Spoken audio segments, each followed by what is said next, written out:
Favourite serials இனி டிவிக்கு முன்பே சன் நெக்ஸ்ட் ஆப்ல ஜாலியா எல்லாருக்கும் முன்னாடியே பாருங்க. இப்பவே சன் நெக்ஸ்ட் ஆப்பை டவுன்லோட் பண்ணி சப்ஸ்கிரைப் பண்ணுங்க. சார், ஸ்டேஷன்ல எதுக்கு சார் கத்துறீங்க? பொறுமையா இருங்க சார். ஒரு பேத்திய கடத்தி தான் வச்சிருக்காங்க. ஆனா அது யாருன்னு தெரியல.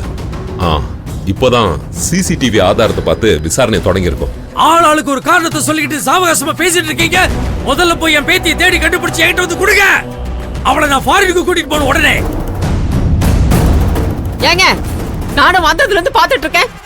சும்மா என்னமோ பேத்தி பேத்தின்னு சொல்லிட்டு இருக்கீங்க.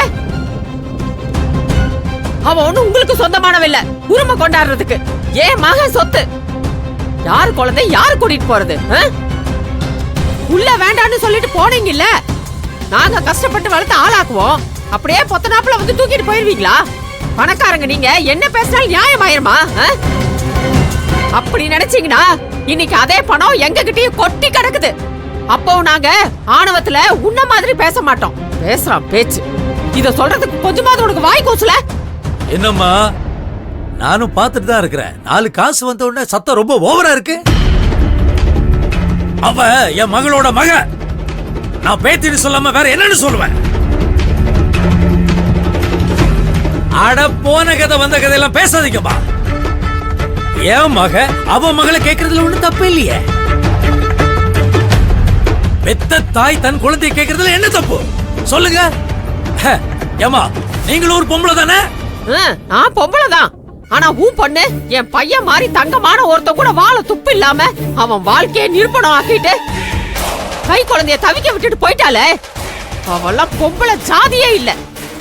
அவளுக்கும் எங்க குழந்தைக்கும் எந்த சம்பந்தமும் இல்ல. அவ தாய்ப்பாலுக்கு ஏங்குற வயசுல இருந்து தாய்மைக்கு ஏங்குற வயசு வரைக்கும் எந்த குறையும் இல்லாம கண்ணுக்கு கண்ணா வளர்த்தவன் ஏன் மகன். அவனுக்கு மட்டும்தான் அந்த குழந்தை மேல உரிமை இருக்கு. அதான் குழந்தைய வளர்த்த லட்சணத்தை பார்த்தமே. என் பேத்திய தொலைச்சிட்டு கண்ணுக்கு கண்ணா வளர்த்தன்னு சொல்றீங்க? இதுக்கு மேல ஒரு வார்த்தை பேசுன வாசு, வாசு கொஞ்சம் பொறுமையா இரு வாசு.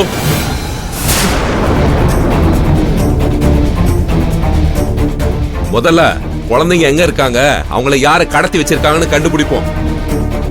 அதுக்கப்புறம் உங்க உரிமை பிரச்சனை எல்லாம் வச்சுக்கோங்க.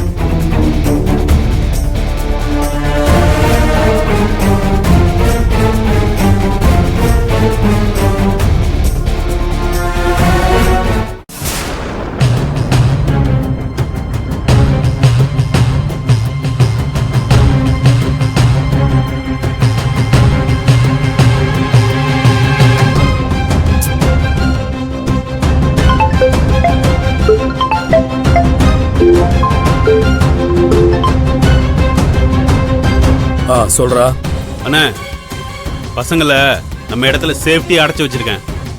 சரி, அவங்க எங்கேயும் போகாம பத்திரமா பாத்துக்கோ. சரிங்கண்ணா. அம்மா, பசங்க நம்ம இடத்துக்கு வந்துட்டாங்கம்மா. ஏ வினோ, என்னையே கழுத்து நெருக்கிறியா? வாட்டம் மொத்தத்துக்கும் இன்னைக்கு வைக்கிறண்டி முற்றுப்புள்ளி. நான் அடிக்கிற அடியில இருந்து நீ எந்திரிக்கவே முடியாது. இனி நான் சொல்றத நீ கேட்டுத்தான் ஆகணும். மா, இப்பவே அவளுக்கு போன் பண்ணி வர சொல்லி அவ கழுத்துல தாலி கட்டவா. அவசரப்படாத, உட்காரு. உட்கார்றா. நீ கொஞ்சம் பொறு. இப்ப அவ குடுமி நம்ம கையில தானே இருக்கு. பொறுமையா இருக்கலாம். அவ முதல்ல குழந்தைங்களை காணணும் தேடி தேடி அழுக்கட்டும். அதுல ஒரு மாதிரி டயர்ட் ஆகணும். அப்புறம் அவங்க கிடைக்க மாட்டாங்கன்னு மனசால பலவீனப்படணும். தள்ளி விட்டா கூட எந்திரிக்க முடியாத அளவுக்கு சோர்வாகணும்.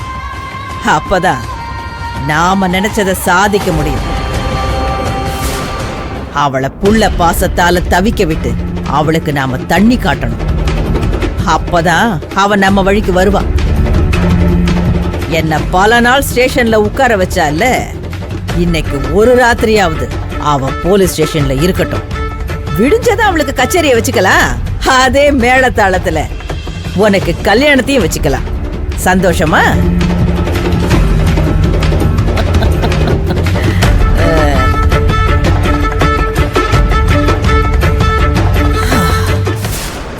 அடியே வினோ, நான் பட்ட அசிங்க மொத்தத்தையும் துடைக்கிற நாள் வந்துருச்சுடி.